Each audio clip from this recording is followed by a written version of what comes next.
Hi, welcome to BariNation, where we support the bariatric community with humor, humility, and honesty. You've just tuned into a podcast that welcomes you into a community, a resource center, and a safe place that powers your journey towards personal wellness. Our goal is you leave us today feeling hopeful, inspired, and ready to live your best bariatric life.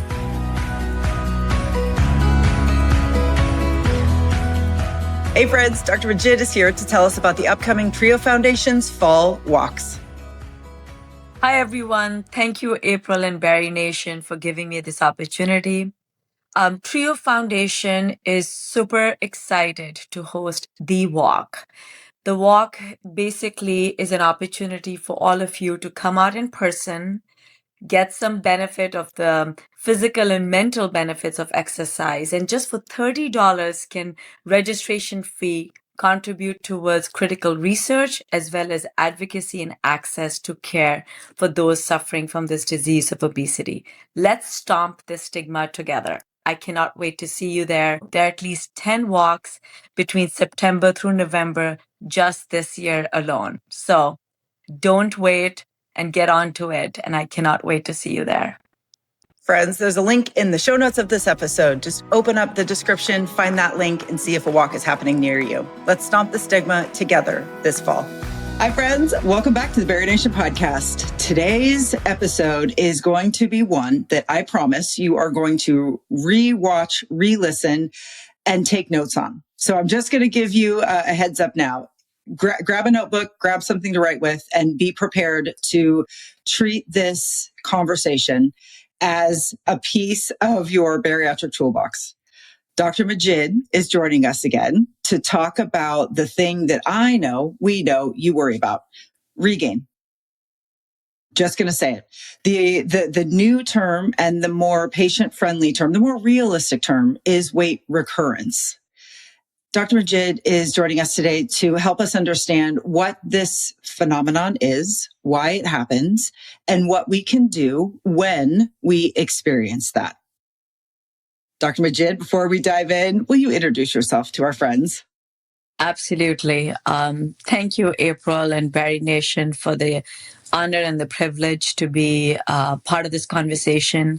Thank you again for the work that you are doing in this space. It's so needed.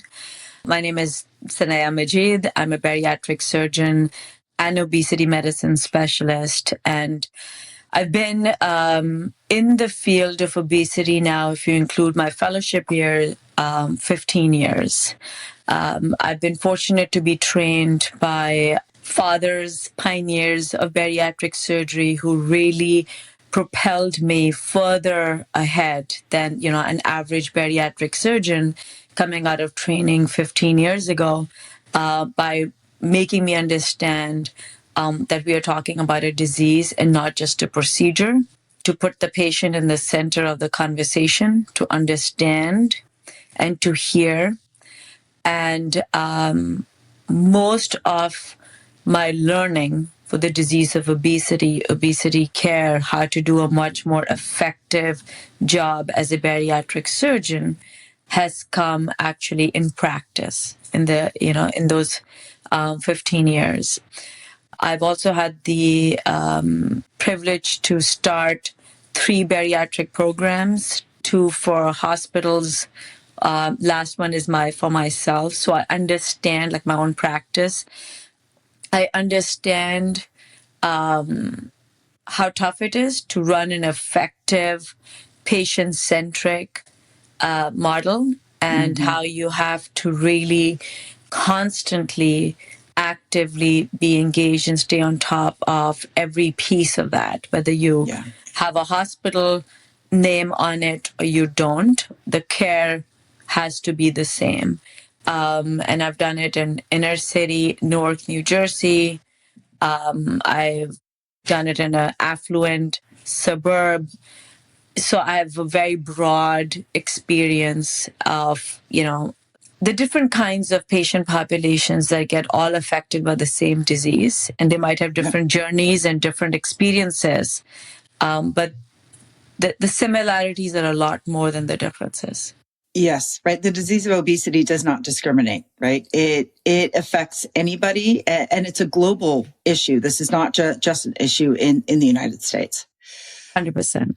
Yeah. And we know, as a patient myself and as a leader of the BariNation ecosystem, weight recurrence or regain is top of mind for everybody all the time, right? Before surgery, you are terrified that it's going to happen to you. After surgery, you continue to worry. And as soon as you hit that first stall or your weight takes a little rebound, that fear instantly comes top of mind for you.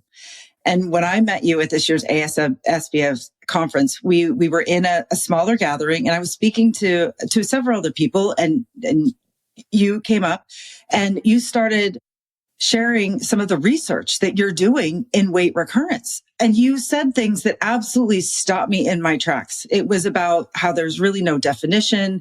We don't know, or we don't have like markers to indicate whether it has happened or not. And I instantly invited you to join us on this podcast because I said, I would like to have you talk about this because I know it is, I think, one of the top, if not the top issues that patients are worried about.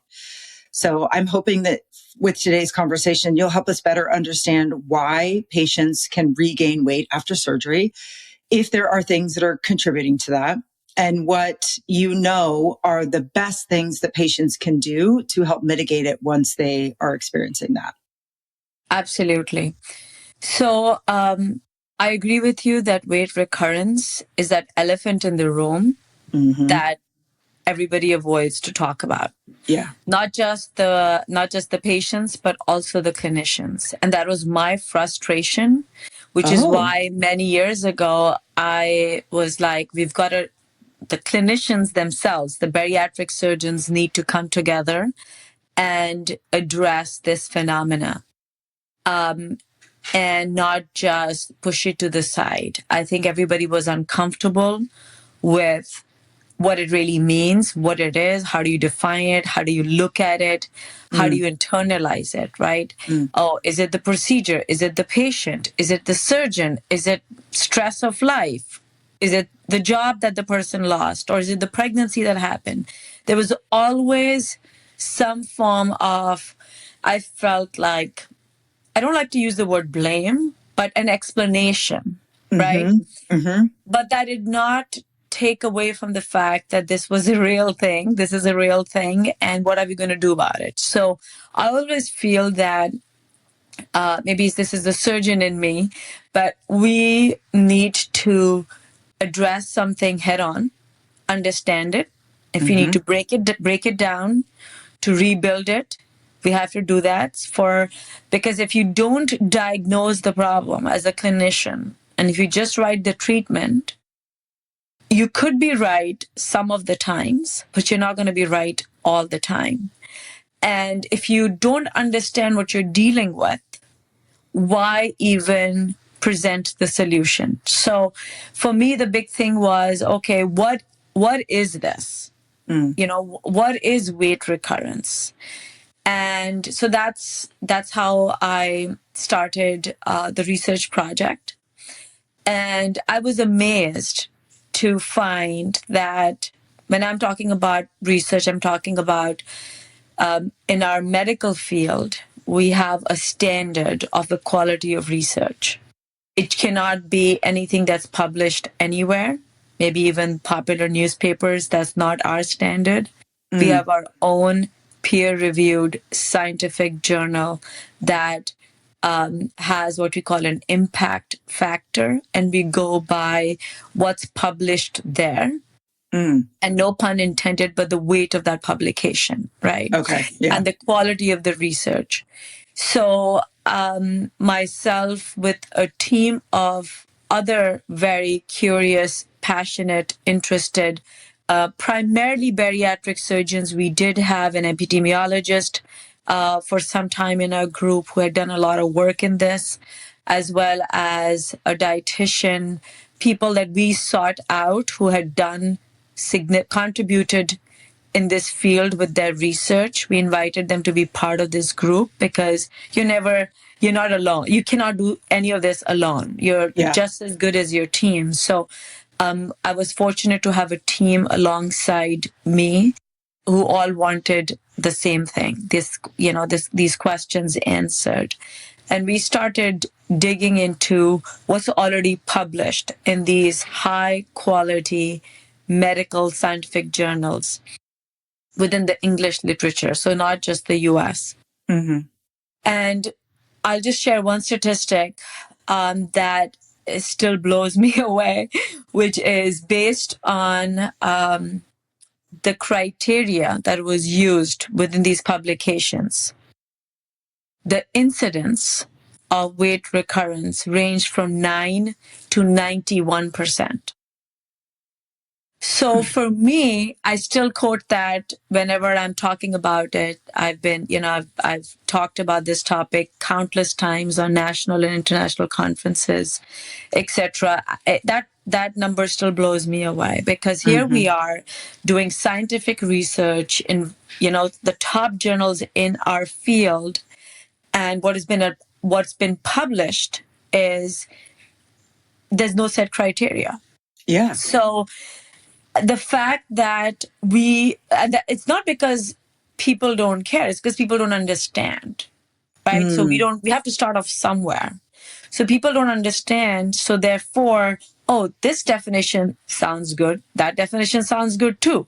And that criteria sounds reasonable. So here we have a mixed match of countless different ways clinicians, surgeons have decided that they are going to define weight recurrence and therefore will justify the treatment.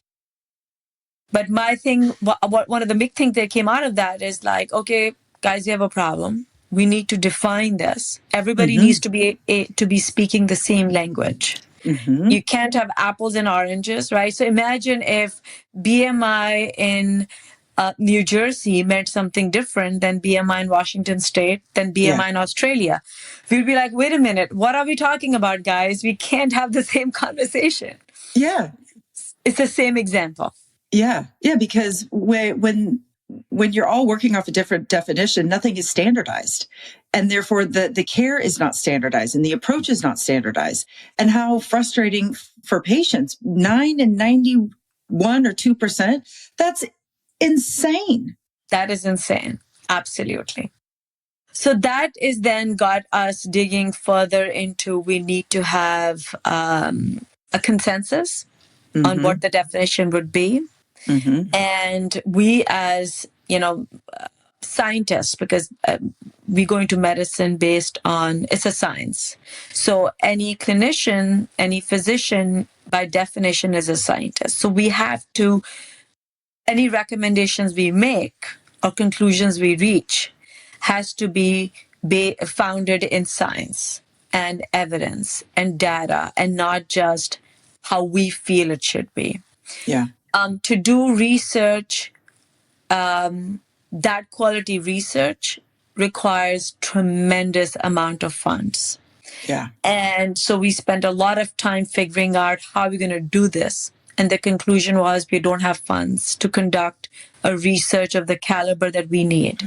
Then the next best thing is to get experts together to have what we call a consensus on, okay, what would be, what majority of the experts agree on, and how we're going to approach weight recurrence. And obviously, once you start digging into it, there's a lot more, right? So for example, when somebody has an intervention like bariatric surgery, they lose the weight, they get to their, a good healthy weight within a certain time period. That's like success, right?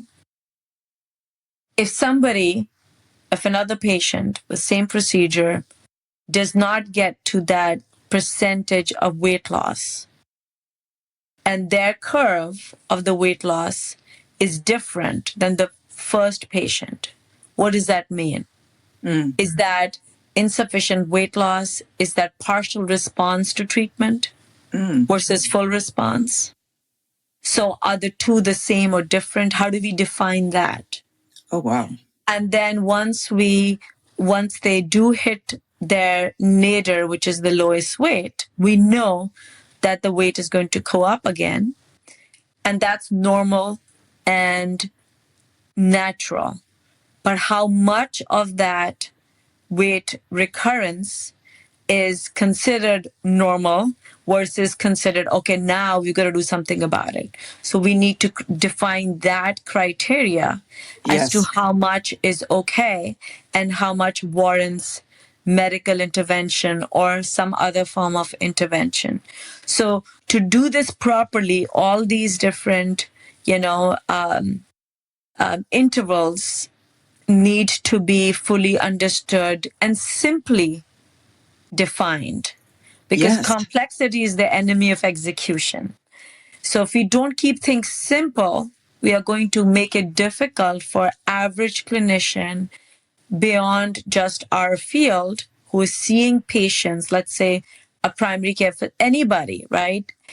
Non-bariatric surgeon seeing patients who've had weight loss surgery and weighing them. My team's goal was, how do we equip that individual with a very simple tool to be able to have that conversation with, first diagnose, right? Okay, your weight recurrence needs attention, explain it to the patient, and then refer the patient to the expert so they can get proper help and not spend that time justifying that, oh, you know what, it's just, maybe it's the scale. Maybe it's what I ate last night. Maybe it's, I'm swelling up because it's too hot. Or maybe it's, my relationship that's not going that great and I'm stressed out. Or maybe it's the job or it's the vacation. Like, as I said, doing this for 15 years, I've heard all kinds of different explanations.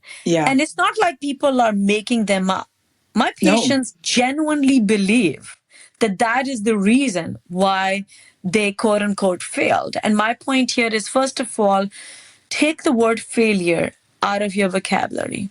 That is just a no. That's like a line we do not cross. The fact that you have done something about the disease of obesity, when majority of the people have not, it puts you in a whole different category.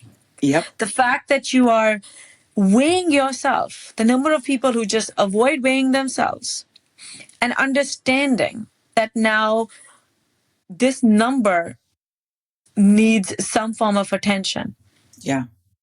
And asking for help. Like, if you're sitting here in my office, that means you are a success story because you've overcome countless barriers, your own internal bias and stigma, the world around, so many barriers that are different for different people. To be sitting here talking, having that conversation, that failure just is not an option to even think about. What we really need to understand is that this is a disease that's not static. It doesn't just present itself. Like, I'll give you an example, like gallbladder. You have a gallbladder, we all have it. It's, you cannot live without a gallbladder when you're born. You develop gallbladder stones or some kind of gallbladder disease. The gallbladder comes out. You recover from the surgery and it's behind you. You can live a normal, healthy life without the gallbladder. That's a static one time or, a short time period. The pathology presents itself and then it's gone. Obesity is not like that. Obesity is a chronic, in a lot of patients, lifelong disease and struggle. When you look at what's an average population's weight over time, if you take a group of people and follow them for the course of their lifetime, like life expectancy is somewhere in the 79 or 80 range in the US, you follow them, you'll see there will be a natural weight increase. That's normal, that's natural, that's the way it's supposed to be. So first is to understand that if there was nothing, no obesity, disease, nothing, your weight is going to go up. As you age, the weight goes up, right? The metabolism slows down, the hormonal changes, both in male and female, the activity level, all of that. There are many explanations of why the weight goes up.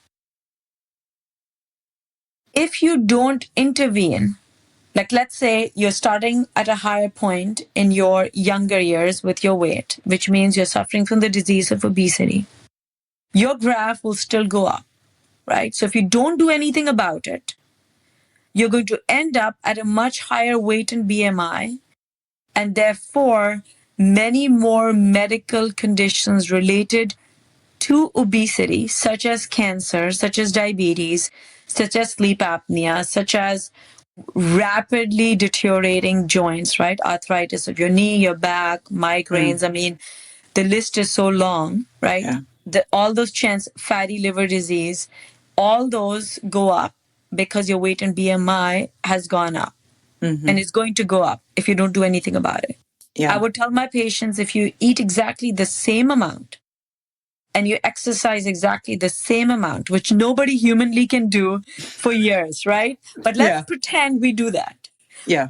In the next 5 years, your weight is going to go up. No matter what. No matter what.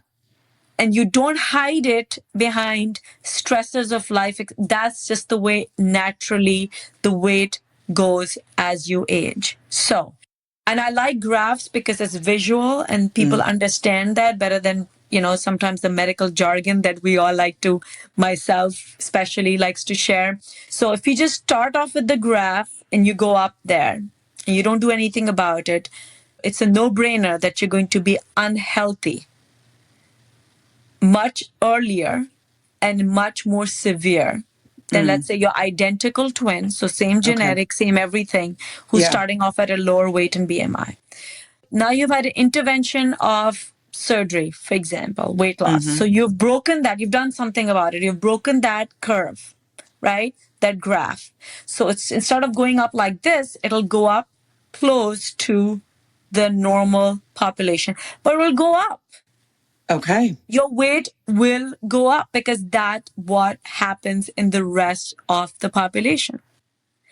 Now, the rate at which it goes up, which is the velocity of weight gain, is something that changes after a powerful intervention like surgery. Once you've had weight loss surgery, you've broken that graph. You've redirected the path of your life in a very powerful way towards better health, right? So you're a success. Because if you had not done that, you'd be worse off. So now you're going to be much less, you're going to be healthier. Yeah. And now time and that graph should be understood well after surgery. This is why I said, did you lose the weight that you were expected to lose? So, partial response versus non-response or full response. I'm using these words carefully: partial response, non-response. And this is part of what my team and my group that I was part of generated. So all these years, we presented the recommendations to our society. Okay. And we said, you've got to go against the word failure has to be eliminated. Yep. The word weight recidivism, a fancy English word, a very negative English word because it's associated with, correctional facilities and punishment. Crime. Should not be part of this. Yeah. It's weight recurrence because it's understanding that the disease has recurred and the patient has not gained the weight. So take the blame from the patient, off the patient, onto the disease. Similar to cancer. So if somebody has breast cancer, we don't say, you had the breast cancer. The breast cancer comes back. The cancer came back. The disease of obesity recurred. We don't make it about the patient. We make it about the disease. Therefore, the word weight recurrence is something, and I'm really proud of the fact that it's part of the group that pushed this recommendation, and we were very well received. And I still see some medical and surgical societies using the older terms, but I see much less of that. So I know I digressed, but going back to the response, non-response, the graph of your weight after a powerful intervention like surgery needs to be understood, which means when patients have surgery, if you are listening and you've had surgery and you feel like you're doing fine, you do not need to go back see your surgeon. Please go back and see your surgeon, because they should know what the weight means 1 month, 3 months, 6 months, 9 months, 1 year, 2 years, 5 years after the operation. And at least in my practice, we literally have a graph, and we can determine with the rate, the velocity of the weight loss, whether the patients are going on a path of full response versus partial response versus no response, and therefore intervene sooner. And the intervention is obviously a whole different topic as to what we can do. But again, going back to, if we don't know what we're dealing with, if we don't understand the problem, we're not going to be able to pair it with the most effective solution. We'll then be throwing anything and everything at that and hoping something works. But that's not the way medicine should be practiced. And that's not the way, I practice. And as I said, I'm not unique in this. A lot of people feel bariatric surgeons and clinicians share my sentiment and belief. So now you've had the surgery and now you've had weight recurrence defined. Let's say, who should you be going to see? Mm-hmm. Right? That's okay. Where do I start? Yep. Do I go to my primary care physician? Do I go back to my surgeon? My recommendation would be go back to the surgeon, because the surgeon understands the disease and the surgery better than anybody else. Mm-hmm. Now, we are not all perfect. So if you feel like the surgeon is not hearing you, is not understanding where you're coming from, find somebody who does. Right? But you should be, this is what I like to tell my patients. I want my patients to be empowered. Mm. And you get empowered by knowledge. Yes. That's it. Yep. That's the only way you get empowered, is by knowledge. So which is why that's my belief. I tell my patients, and I do a lot of education, and sometimes they'll be like, well, so-and-so got their surgery done, so much sooner. And here I am like chugging along in your practice. And I'm like, there's a process. You'll thank me one day. Mm-hmm. And what we're doing right now is setting you up for success long-term. We know you're going to do, God willing, fine with surgery. That's the easiest part, believe it or not. The surgery itself is the easiest part, right? Mm-hmm. The managing expectations, preparing before, making sure everybody's on the same page for after is very important. And a lot of my own patients, despite listening to all of this, I have them sign, 5-page agreements. I will come back for the rest of my life to see you every year. And I'm like, I don't see them. So it happens way more often than it should. But the point is, go back to your surgeon. Mm-hmm. Even if everything is perfect in your mind, for at least once a year check-in.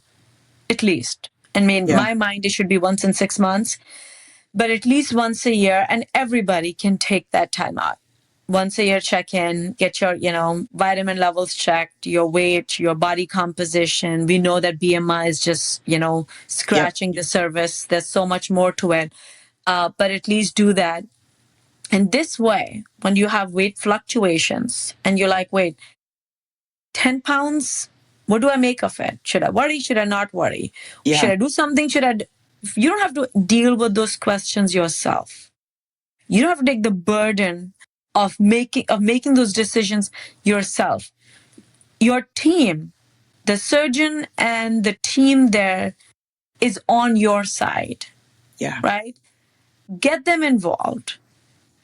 Open up. Share your fears, your concerns, whatever you may have. Because trust me, you are not going to be the first patient who's experiencing that. And they should know how to handle that. And they would then be able to reassure you, you're doing fine, or you're right, let's do something about it, whichever direction it goes. Yeah. Oh, okay. Sorry, it was a lot. No, yes, it is a lot.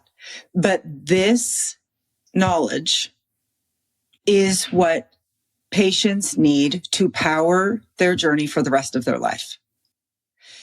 I think so many of us go into surgery not understanding it is a complex, multifaceted, progressive chronic disease. And all of those words mean a lot. Those words mean a lot as they stand alone.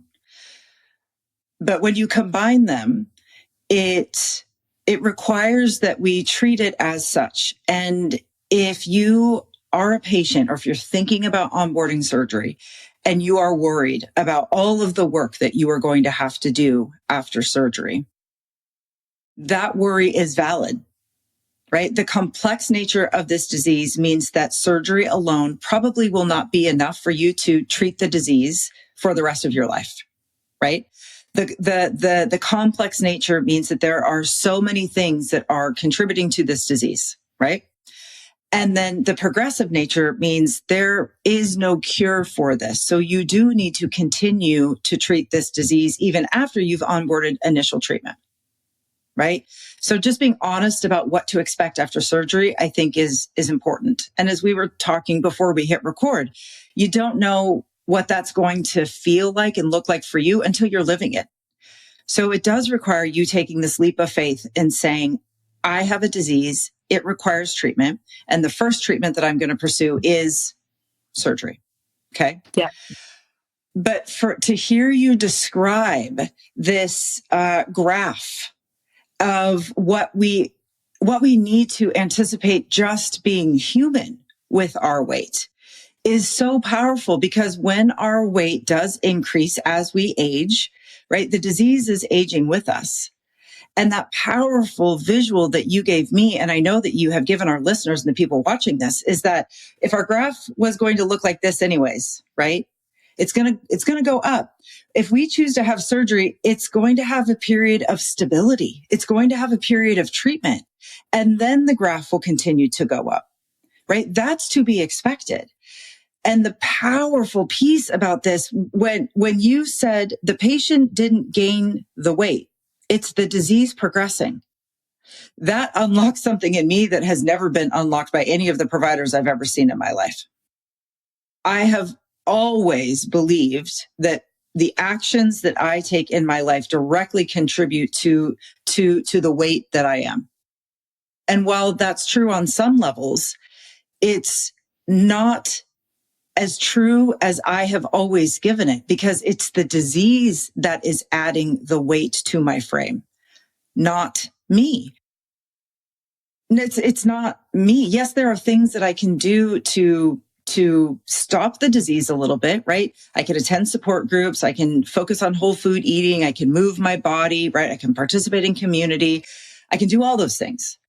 But what's really going to impact this disease is continuing the treatment with my care team to continue to impact what that graph looks like. It doesn't have to look like this. It can look like this. Right. And I do want to reiterate what you said. So many people always blame themselves for I did something and hence my weight is this. Yeah. I mean, to live like that day after day, week after week, it's a shame. It should not be like that. There's enough stress in life. Yep. To then add on that, somehow I am now failing at getting to a healthier weight or losing weight and keeping it off. Yeah. I think our society has a huge responsibility to take for this. And in the society is other people who become patients or the family members of patients. Yeah. Clinicians, all of us are responsible for this. And hence, I think we all need to play our part in undoing this. And it's not going to happen overnight, but it must start, and it must start like today, now. Yeah. And I say that for the world we are in today, be your own advocate. Yeah. So I'm like big believer of educate, empower patients. So patients stop allowing their own mind, their own support system. Sometimes it's the people who are your support system, right? They are not really your support system. People who, and I've seen this so many times, like your family, your friends, people who love you. It's not that they don't love you, but they don't understand, and they're actually holding you back from where you need to go. Yeah, right. Sometimes your friends and family are feeding your disease with how they're choosing to support you. Exactly. And as a patient, if you don't even have the words or the knowledge to understand that, there's no way to stop it, because you're just not understanding what you're battling from that disease perspective. Exactly. So I'll give you an example. Like, you could have, gluten-free has become a popular trend now, right? Even though celiac disease is a disease, and the treatment is to have a gluten-free diet. I see, at least in the area that I'm at, a lot of people wanting to eat gluten-free for one reason or the other. So now you could choose to go into a social setting and say, okay, ask, is this gluten-free? If it's not gluten-free, I'm not going to eat it, or I'm going to bring my own gluten-free, meal, and not have any qualms about it. No stigma, no bias, no being ashamed, nothing, right? In fact, the host would be, oh, I'm so sorry, if they were not prepared for the gluten-free guest. Would be like, oh, I should have done a better job making sure I knew.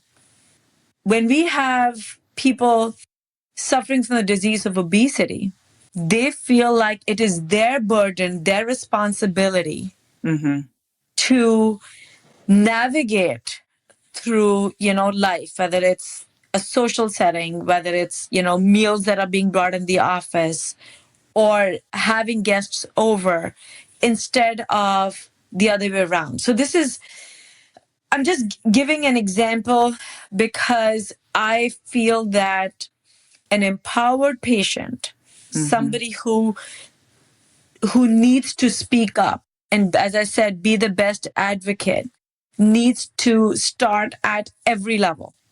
Something as routine and simple as, dinner parties at home, or what's being ordered in the office, or whatever it may be, right? Yeah. Pay attention to that and start changing the conversation. Chances are, when one person does it, everybody else would be like, wait a minute, I've just been waiting for a little nudge, a little push. You will have so many people following you and be grateful to you, because, we tend to have a herd mentality, right? We follow some people, and you'll be able to then have an impact that goes beyond just yourself. And that's just, a very small example, but I wanted to take this opportunity to just plant that seed, because I hear it all the time. Oh, what do? I eat what's delivered in the office. Yeah. If you had celiac disease, you would say, wait a minute, what you're delivering doesn't work for me. Yes. Yeah. Why can't you say the same for, right? Yeah. Well, because we have told ourselves, right? Society has delivered us messaging. And as we talked about in an earlier podcast episode, sometimes we hear it from our medical providers, right? So we continue to internalize, we continue to own that blame and that shame. And when we only think about bariatric surgery as a solution for weight loss, right? Not as a holistic treatment for a metabolic disease, we continue to latch on to that weight. And as soon as our weight increases, the blame and shame is back. 100%.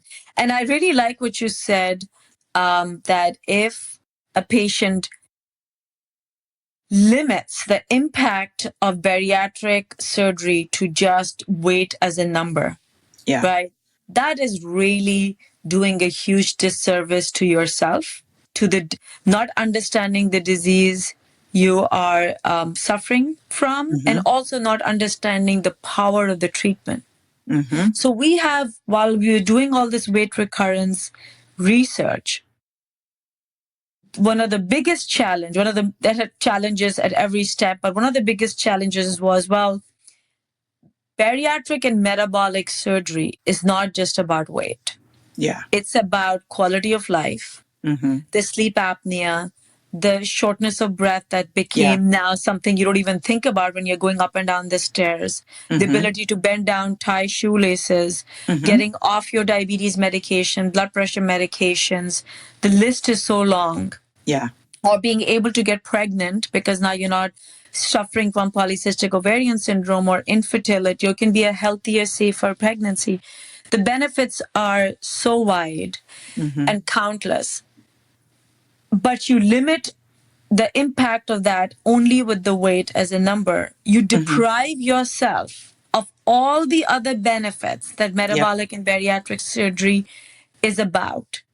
And also, when you weigh in the benefit, let's say 5 years after, I'm just going to give a real life example, right? Sleeve gastrectomy is still the most popular bariatric surgery being performed in the world and in the US. 5 years out, if we, let's say 20% of the patients, so 1 in 5, experience some weight recurrence that is clinically significant, right? So remember that there's going to be some weight fluctuation, but I'm talking about clinically significant. That, if you take that graph, let's stick to the graph example, that same person, right, whose weight was here, was going in this direction without any intervention. Now they did surgery at this point, they change. How powerful is that? To be able to redirect the course of your life and your health. I mean, how many people get that opportunity? To be able to get that opportunity, I think is so powerful. So you direct that graph down, right? You changed it. Now it went up. Let's say 5 years. I'm going out of my screen. So 5 years, it goes up. You are still at a much lower point than you would be if you were going without surgery. And that delta, that difference is not insignificant. We're not talking about 5 or 10 pounds. We are talking about significant difference in your weight by itself. Plus the medications that you're still not back on, the quality of life that you have that you did not have at that time. Because now remember, you are, let's say 5 years out of surgery, you're 5 years older. Right? So what would have happened at that age, 5 years older, you're not experiencing. And people forget that just because it didn't happen doesn't mean it's not insignificant. The back pain that did not happen, the knee joint that did not need to be replaced, right? The extra medication that you did not need to be on for blood pressure, for diabetes, all those negative things are very powerful, positive things that metabolic and bariatric surgery enabled you to avoid. It's why one of our pillars in BariNation is metabolic wellness. Right? We work tirelessly to help patients distance themselves from the weight on the scale and focus more on all of the other metabolic health benefits that you can tap into after you've onboarded surgery, right? 100%. Because it allows us to shift the conversation, right? So when people in our community are in our Regain support group, let's say, let's take an example, and which is the one that I attend most regularly because I too have experienced weight recurrence.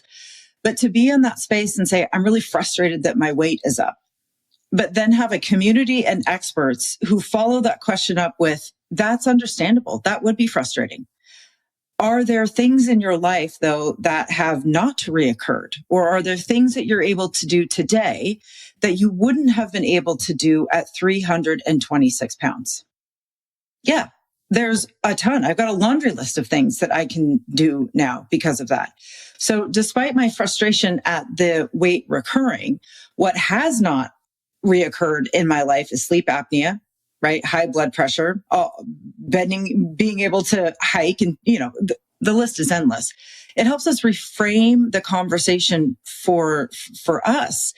And what we have seen in our community is that when patients can reframe their understanding of weight and of this disease, they all of a sudden have not only the education, but the words to take back to a provider to say, I'm frustrated about this. I need help with this. And I want to understand what has contributed to this so that I can address it. All these other things are good, but it takes away the blame and the shame that we feel. And one of the many powerful things about this conversation today is to have that visual of that graph and to know no matter what I do, my weight is going to increase over time because I'm human. And it's going to increase again because I'm fighting a disease that causes my weight to increase. So I'm not necessarily here to talk about the weight. I'm here to talk about the things that are going on behind the scenes that's contributing to weight being added to my frame. Very well said. It blows my mind that I'm today years old, that I'm 6 years post-op in my journey. And I'm just Congratulations. Thank you. But I'm just having this conversation with you today. I wish I had this information. I wish I had this education when I was just thinking about surgery. I really do. I've never had a provider in my life before surgery tell me about bariatric surgery, right? The information that I got from my providers before surgery was eat less, move more. Stop going through the drive-through, right? Start doing this crazy, try this diet, do this. That was the only medical advice I was given. It drives me nuts. Me too. No. So this is why the education piece. Yeah. So I know we've talked about it before. The education piece is so important. But, the thing is that the fact that we are having this conversation today is in of itself a success. Put things in perspective. Yeah. I'm a believer of this, that the timing is always determined not by us, by factors that are beyond us. Mm. And I tell my patients and myself that you are in the right place at the right time. Yeah. And own that and embrace it and make the most of it. And then the question now is, what are you going to do about it moving forward? Yeah. That is where our emphasis should be. And the fact that people in today's world should not have to have this conversation 6 years later. Yeah. Right? So today, anybody and everybody who's struggling with the disease of obesity should know their options the right way, not biased, not through commercialization of different products, to be able to make a well-informed decision for their treatment that is bias-free, both internally and from their loved ones. And I'm, again, using these words carefully. I'm sure you know what the impact of this, because I've seen there's always like a patient or a story in my mind that generates that term, right? Because it happens. And then, so well-informed decision, and always remind yourself as to why you are even taking that step. Because it's so easy to get sidetracked, to get derailed, to let other conversations kind of overpower your own thinking. You have to go back to okay, why am I doing this? Why am I looking for a change? And if I am not going to change how I'm living today, how am I going to ask for a different outcome? You have to change something you're doing today. Otherwise, things are not going to change. No. Right? So a lot of it is, I like the word reframe that you used in a previous conversation. We have to reframe the patient, the clinician, everyone, right?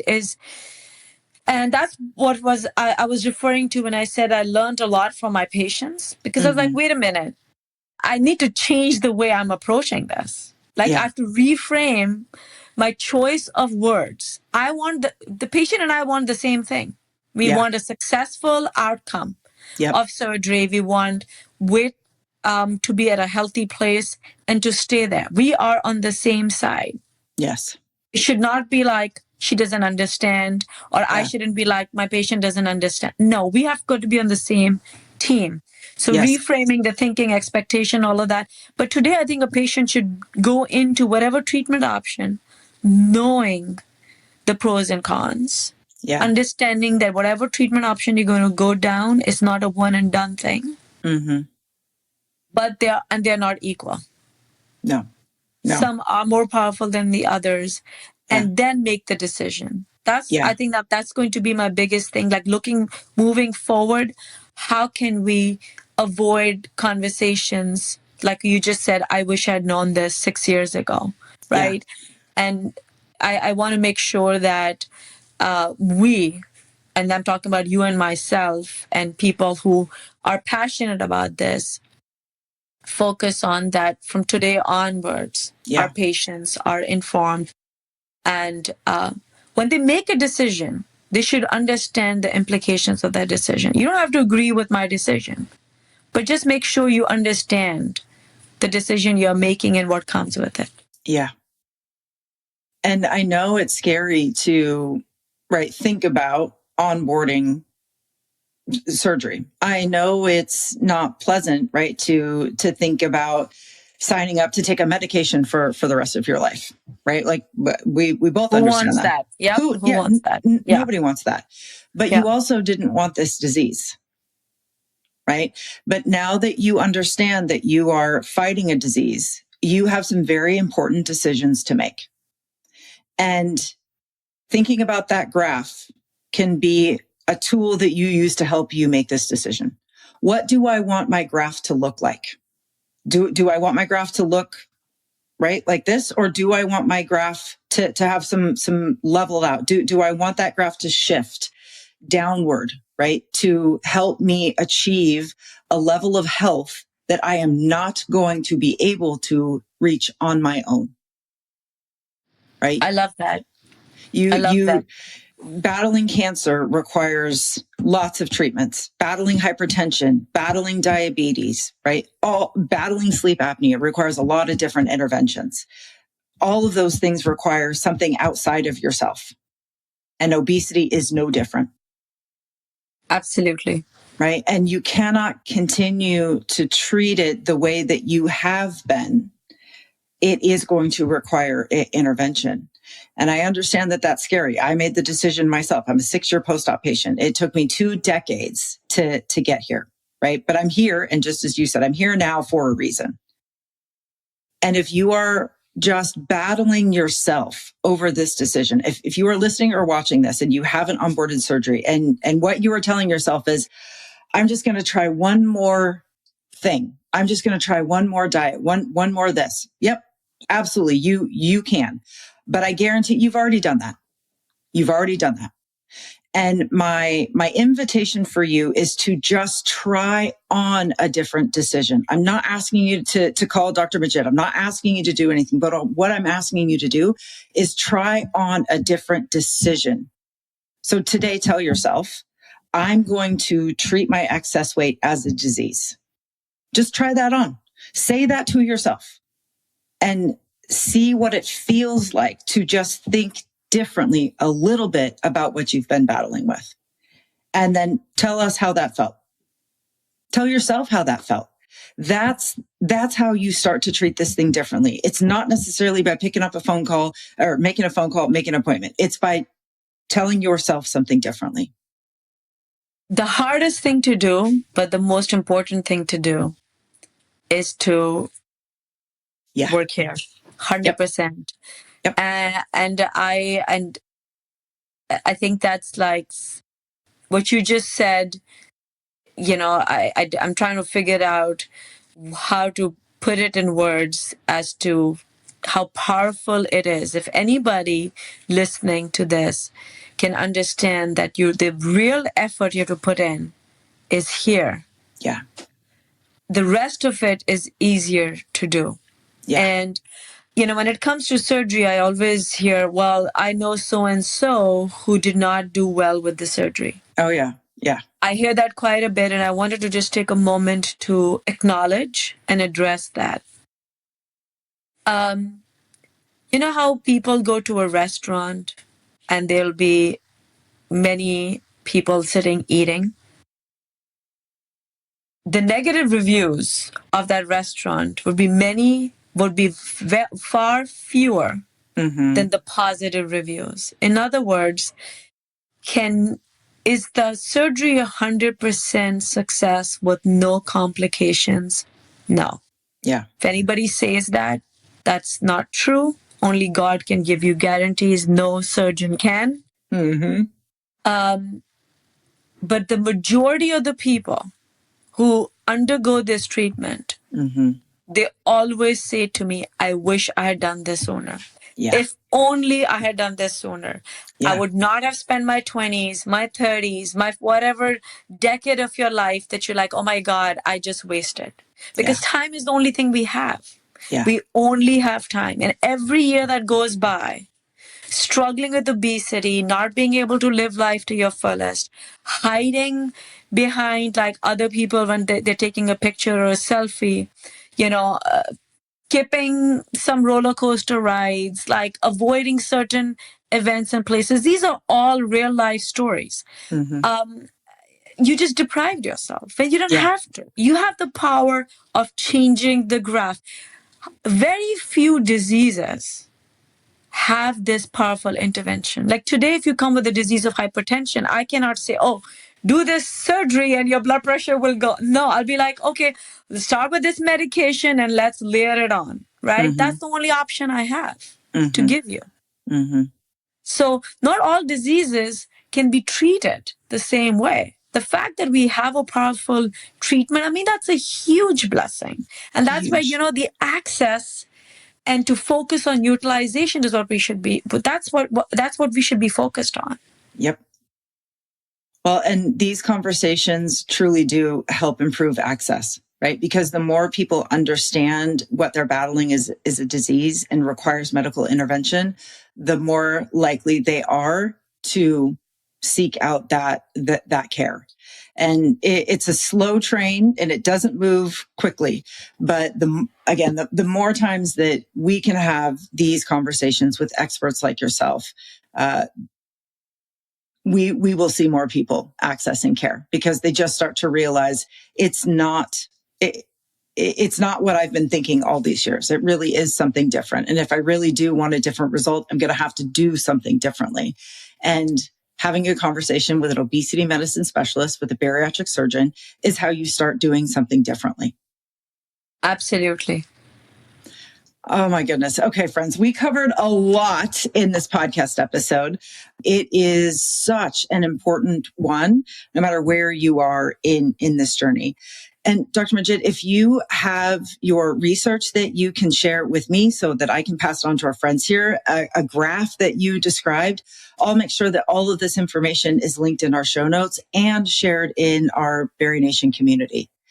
And absolutely. Friends, if you would like to have this kind of conversation with an expert and with your peers, this happens every day in our BariNation membership community. That will also be linked down below. I know how challenging it can be to try to do this learning on your own. BariNation exists so that you have a safe place to not only learn these things, but practice having these conversations with yourself and others. So all that information will be linked below. Dr. Majid, where can people connect with you if they'd like to follow and learn more? Absolutely. My website is weightlossandwellnesscenter.com. It's all spelled out, including the and. I wanted to keep it simple. People don't have to add one more thing to remember. I also have an Instagram page, drmajid.weightloss. So website, Instagram, you can even just email me.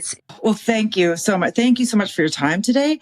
Thank you for the work that you're doing to shed light on weight recurrence and helping patients lift the shame and the stigma that they feel around that. This conversation has absolutely changed my life. And I know it's going to change the lives of people listening and watching. So thank you.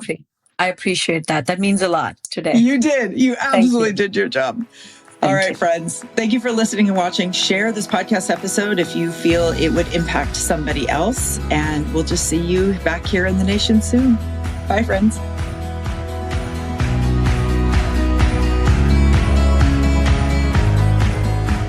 That wraps up another empowering episode of the BariNation podcast. If you enjoyed today's episode, keep the conversation going by joining the BariNation membership community, where you can attend live support events, access on-demand resources, and find a caring community.